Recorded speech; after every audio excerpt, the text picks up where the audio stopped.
তো বন্ধুরা আজকে পুজো দিতে অনেকটাই আমার লেট হয়ে গেল। লেট হওয়ার কারণ হচ্ছে আজ গাছে একটাও ফুল ছিল না। তাই আমার ফৌজবাবুকে বললাম, যাও জলদি করে মার্কেটে যাও, ঘুম থেকে উঠে আমাকে ফুল এনে দেবে যাও। তো ও বললো ঠিক আছে আমি যাচ্ছি, কিন্তু আজকে যেহেতু ওর বিসিট ছিল তাই একটু মার্কেট করলো, সবজি টবজি রেশন টোশন, ওই জন্য ওর একটু লেট হয়ে গেল। আর আসলো তখন দেখছি ডিউটির টাইম হয়ে গেছে। তাই ওকে খাবার টাবার দিলাম, স্নান টান করলো আর টিফিন বানিয়ে দিলাম। ওই জন্য আমি ভাবলাম তুমি যাও ডিউটিতে, তারপরে আমি পুজোটা দিব। আর এই দেখুন বন্ধুরা, আমার পুজোটি দেওয়া কমপ্লিট হয়ে গেছে। আর একটু ফুল থাকলে পুজো দিতে ভালো লাগে, ভগবানের চরণে একটু ফুল দিলে খুব মনটা খুশি খুশি লাগে বন্ধুরা। আর এই কিছুদিন ধরে গাছে একদমই ফুল হচ্ছে না, তাই ও বাজার থেকে ফুল নিয়ে এসেছিলো।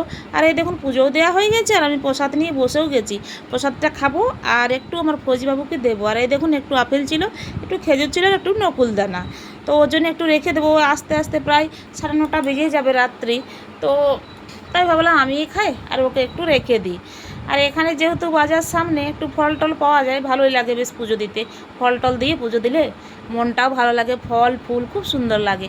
আর এই দেখুন এটা আমার ফৌজিবাবুর জন্য রেখে দিলাম এই প্রসাদটা, ও যখন আসবে তখন খাবে।